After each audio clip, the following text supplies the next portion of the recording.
Hello dears, welcome back to Feena study room. അപ്പോൾ ഇത് നമ്മൾ രണ്ടാമത്തെ ഘട്ടമാണ് കേട്ടോ നോക്കാൻ പോകുന്നത്. 2023 തന്നെ നടന്നിട്ടുള്ള പ്രിലിംസിൻ്റെ രണ്ടാം ഘട്ടത്തിൻ്റെ ക്വസ്റ്റ്യൻ പേപ്പറാണ് നോക്കാൻ പോകുന്നത്. അപ്പോൾ ഫസ്റ്റ് ക്വസ്റ്റ്യൻ റിലേറ്റഡ് ആണ്. അടുത്ത ക്വസ്റ്റ്യൻ നോക്കാം. പോർച്ചുഗീസുകാരുടെ കയ്യിൽ നിന്നും ചാലിയങ്കോട്ട തിരിച്ചു പിടിക്കാൻ സാമൂതിരിയെ സഹായിച്ചത് ആര്? കുഞ്ഞാലി മരക്കാർ മൂന്നാമനാണ്. പോർച്ചുഗീസുകാരുടെ കയ്യിൽ നിന്നും ചാലിയങ്കോട്ട തിരിച്ചു പിടിക്കാൻ വേണ്ടിയിട്ട് സാമൂതിരിയെ സഹായിച്ചത് ആരെന്ന് ചോദിച്ചാൽ അത് കുഞ്ഞാലിമരക്കാർ മൂന്നാമനാണെന്ന് ഓർത്തു വെക്കുക. താഴെ പറയുന്നവയിൽ വള്ളത്തോൾ നാരായണ മേനോൻ്റെ കൃതി അല്ലാത്തത് ഏതെന്നാണ്. അപ്പോൾ പാഞ്ചാലി ശബ്ദമാണ് അദ്ദേഹത്തിൻ്റെതല്ലാത്തത്. ബാക്കി എൻ്റെ ഗുരുനാഥൻ, അതുപോലെ ഇന്ത്യയുടെ കരച്ചിൽ ബാപ്പുജി എല്ലാം വള്ളത്തോളിൻ്റെ കൃതികളാണ്. അടുത്ത ക്വസ്റ്റ്യൻ നോക്കാം. ഭാരതീയ റിസർവ് ബാങ്കിൻ്റെ ആസ്ഥാനം എവിടെയാണ്? മുംബൈയാണ്. ഭാരതീയ റിസർവ് ബാങ്കിൻ്റെ ആസ്ഥാനം എവിടെയാണ്? മുംബൈയാണ്. താഴെ പറയുന്നവയിൽ രാഷ്ട്രത്തിൻ്റെ നിർബന്ധിതമായ ചുമതല ഏതെന്നാണ് ചോദിച്ചിട്ടുള്ളത്. അവകാശ സംരക്ഷണമാണ് കേട്ടോ. അടുത്ത ക്വസ്റ്റ്യൻ, സതി എന്ന ശ്രദ്ധേയമായ ചിത്രം താഴെ പറയുന്നവയിൽ ആരുമായി ബന്ധപ്പെട്ടിരിക്കുന്നു? നന്ദലാൽ ബോസുമായിട്ടാണ് സതി എന്ന ചിത്രം ബന്ധപ്പെട്ടിരിക്കുന്നത്. ഇനി തിരുവിതാംകൂർ മുസ്ലിം മഹാജനസഭ സ്ഥാപിച്ച സാമൂഹ്യ പരിഷ്കർത്താവ് ആരാണ്? വക്കം അബ്ദുൽ ഖാദർ മൗലവിയാണ്. തിരുവിതാംകൂർ മുസ്ലിം മഹാജനസഭ സ്ഥാപിച്ചത് വക്കം അബ്ദുൽ ഖാദർ മൗലവിയാണ്. മലയാളത്തിൻ്റെ ആദ്യത്തെ വ്യാകരണ ഗ്രന്ഥം തയ്യാറാക്കിയത് ആര്? ഡോക്ടർ അഞ്ചലോസ് ഫ്രാൻസിസ് ആണ്. ഇന്ത്യയിൽ അനുഭവപ്പെടുന്ന പ്രാദേശിക വാദം ഏതാണ്? അത് ലൂ ആണ് കേട്ടോ, ഉഷ്ണക്കാറ്റാണ്.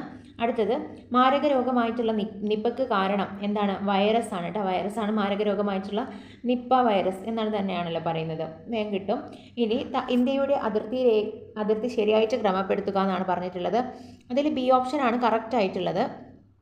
അപ്പോൾ നമുക്ക് നോക്കാം. കിഴക്ക് വരുന്നത് ബംഗാൾ ഉൾക്കടലാണ്. പടിഞ്ഞാറാണെന്നുണ്ടെങ്കിൽ അറബിക്കടലാണ്. തെക്ക് ഏതാണ്? തെക്ക് ഇന്ത്യൻ മഹാസമുദ്രമാണ്. വടക്ക് ഹിമാലയ പർവ്വതമാണ്. ഇന്ത്യയുടെ ഭക്ഷ്യകലവറ എന്നറിയപ്പെടുന്നത് സമതലങ്ങളാണ്.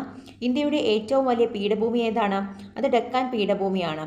ഇന്ത്യയുടെ ഏറ്റവും വലിയ കൽക്കരി പാടം ഏത്? അത് ചാരിയാണ്. ഇനി താഴെ കൊടുത്തിട്ടുള്ളവയിൽ നിന്നും പുനഃസ്ഥാപന ശേഷിയുള്ളതും ചെലവ് കുറഞ്ഞതും പരിസ്ഥിതി പ്രശ്നങ്ങൾ ഉണ്ടാകാത്തതുമായിട്ടുള്ള ഊർജ്ജ സ്രോതസ്സുകൾ കണ്ടെത്തുക. അപ്പം അതിൽ 2, 3, 5 ആണ് ശരിയായിട്ടുള്ളത് കേട്ടോ. അപ്പം അടുത്തതിൽ 2 എന്ന് പറയുന്നത് നമ്മളുടെ വേലി ഊർജ്ജമാണ്. അടുത്തത് ജൈവവാതകമാണ്. 5 ആണെങ്കിൽ സൗരോർജ്ജമാണ്. ഇനി അടുത്ത ക്വസ്റ്റ്യൻ, താഴെ തന്നിരിക്കുന്നവയിൽ ഖാരിഫ് വിളകൾ അല്ലാത്തത് ഏതെന്നാണ്. അപ്പം 2, 3, 4, 8 2 ഗോതമ്പാണ്. പിന്നെ ഏതാണ്? 3 കടുക്. അതുപോലെ തന്നെ 4 വരുന്നത് പുകയിലയാണ്. 8 ആണെങ്കിൽ പഴവർഗ്ഗങ്ങളാണ്. പഴവർഗ്ഗങ്ങൾ ഏതാണ്? സൈദ് വിളയാണ് അല്ലേ.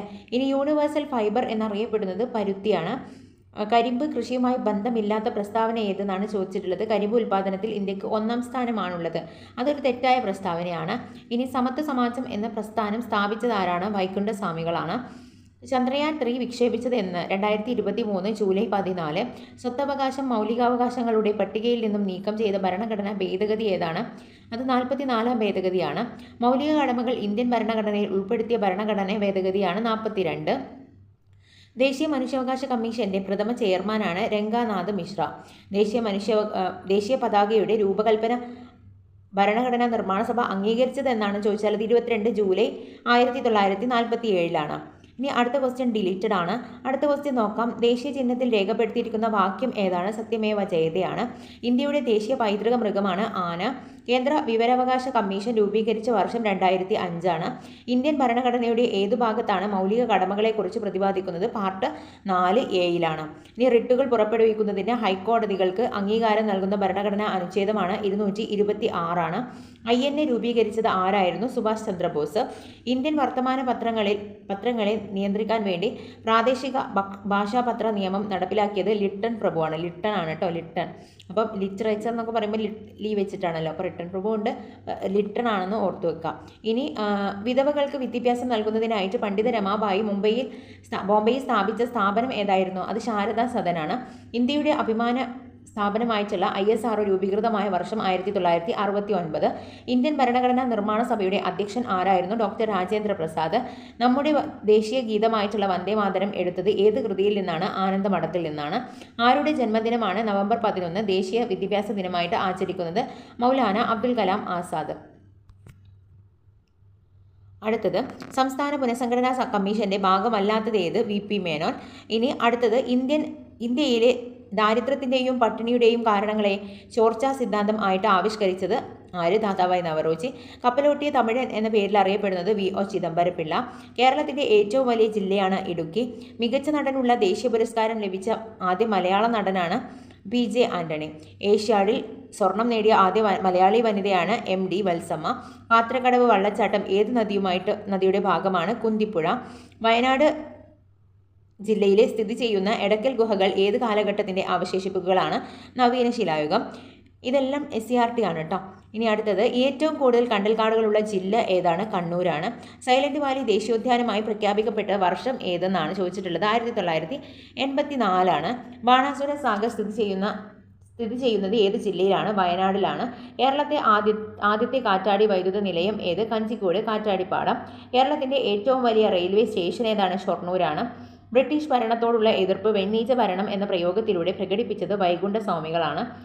ഞങ്ങളുടെ കുട്ടികൾക്ക് പഠിക്കാൻ സൗകര്യം നൽകിയില്ലെങ്കിൽ കാണായ പാഠങ്ങളിലെല്ലാം മുട്ടിപ്പുല്ല് കുരിപ്പിക്കും എന്ന് പറഞ്ഞിട്ടുള്ളത് അയ്യങ്കാളിയാണ് കേട്ടോ. SCERT തന്നെയാണ്. സവർണജാഥ ഏത് സമരവുമായി ബന്ധപ്പെട്ടിരിക്കുന്നു? വൈക്കം സത്യാഗ്രഹം. വേദാധികാര നിരൂപണം ആരുടെ കൃതിയാണ്? ചട്ടമ്പി സ്വാമികൾ. താഴെ കൊടുത്തിരിക്കുന്ന കൃതികളിൽ ശ്രീനാരായണ ഗുരുവിൻ്റേത് അല്ലാത്ത കൃതി ഏത്? ജാതിക്കുമ്മിയാണ്.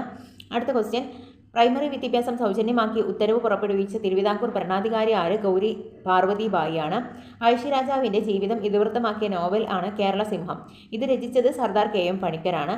1916 മലബാർ ജില്ലാ കോൺഗ്രസിൻ്റെ ആദ്യ സമ്മേളനം പാലക്കാട് വെച്ച് നടന്നു. ആരുടെ അധ്യക്ഷതയിലാണ്? Annie Besant. പ്രത്യക്ഷരക്ഷാ ദൈവസഭയുടെ രൂപീകരണത്തിന് നേതൃത്വം നൽകിയത് കുമാരഗുരുദേവൻ. ഇന്ത്യൻ നാഷണൽ കോൺഗ്രസിൻ്റെ അധ്യക്ഷ പദവിയിലിരുന്ന ഒരേയൊരു മലയാളിയായിരുന്നു ചേറ്റൂർ ശങ്കരൻ നായർ. മസ്തിഷ്കത്തെ പൊതിഞ്ഞ് സംരക്ഷിക്കുന്ന ആവരണമാണ് മെനിഞ്ചസ്. ഒരു ബാക്ടീരിയ രോഗമല്ലാത്തത് ഹെപ്പറ്റൈറ്റിസ് ആണ്. അയഡിൻ്റെ അഭാവത്തിൽ തൈറോക്സിൻ്റെ ഉൽപ്പാദനം തടസ്സപ്പെടുത്തുന്നു.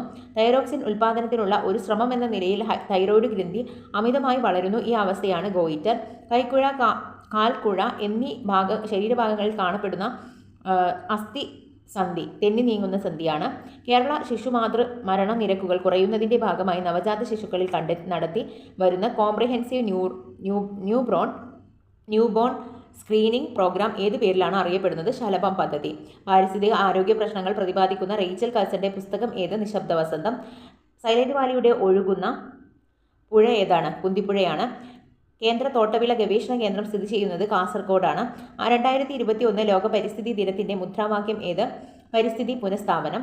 ഉപ്പിൻ്റെ അംശമുള്ള സ്ഥലങ്ങളിൽ കൃഷി ചെയ്യുന്ന അത്യുൽപാദന ശേഷിയുള്ള ഒരു നെല്ലിനമാണ് ഏഴോം. ആറ്റത്തിൽ കാണപ്പെടുന്ന കണങ്ങളുടെ പേരും അവയുടെ ചാർജും തന്നിരിക്കുന്നു. ശരിയായിട്ടുള്ള ജോഡികൾ കണ്ടെത്തുക. അതിൽ 1, 3 ഇലക്ട്രോൺ നെഗറ്റീവ് ചാർജാണ്, പ്രോട്ടോൺ ആണെങ്കിൽ പോസിറ്റീവ് ചാർജാണ്. ഏത് ലോഹത്തിൻ്റെ അയിരാണ്? കലാമിൻ. സിങ്കിൻ്റെ അയിരാണ്. അഷ്ടമ നിയമം ആവിഷ്കരിച്ചത് ആര്? ന്യൂലാൻഡ്സ് ആണ്. ജലത്തിൽ ഘടകമൂലകങ്ങളാണ് ഹൈഡ്രജനും ഓക്സിജനും. തെർമോപ്ലാസ്റ്റിക്കിൻ്റെ ഉദാഹരണം PVC. ഇൻക്യുബേറ്ററിൽ മുട്ട വിരിയുന്നത് ഏത് താപപ്രസരണത്തിനുള്ള ഉദാഹരണമാണ്? വികിരണം. സമതല ദർപ്പണങ്ങളിൽ രൂപപ്പെടുത്തുന്ന പ്രതിബിംബത്തിൻ്റെ സവിശേഷത അല്ലാത്തത് ഏതെന്നാണ്? 2, 3 മാത്രമാണ്. 2 എന്താണ്? പ്രതിബിംബത്തിൻ്റെ വലിപ്പം വസ്തുവിനേക്കാൾ ചെറുതായിരിക്കും. പ്രതിബിംബവും ദർപ്പണവും തമ്മിലുള്ള അകലം വസ്തുവും ദർപ്പണവും തമ്മിലുള്ള അകലത്തേക്കാൾ കൂടുതലായിരിക്കും. ഇനി അടുത്ത ക്വസ്റ്റ്യൻ, ചന്ദ്രന് ഒരു തവണ ഭ്രമണം ചെയ്യാൻ വേണ്ട സമയം എത്ര? 27.25 ദിവസമാണ് അല്ലേ. പെൻസിൽ കോമ്പസിൽ ഘടിപ്പിച്ച് വൃത്തം വരയ്ക്കുമ്പോൾ പെൻസിലിൻ്റെ ചലനം ഏതുതരം ചലനമാണ്? വർത്തുള ചലനം.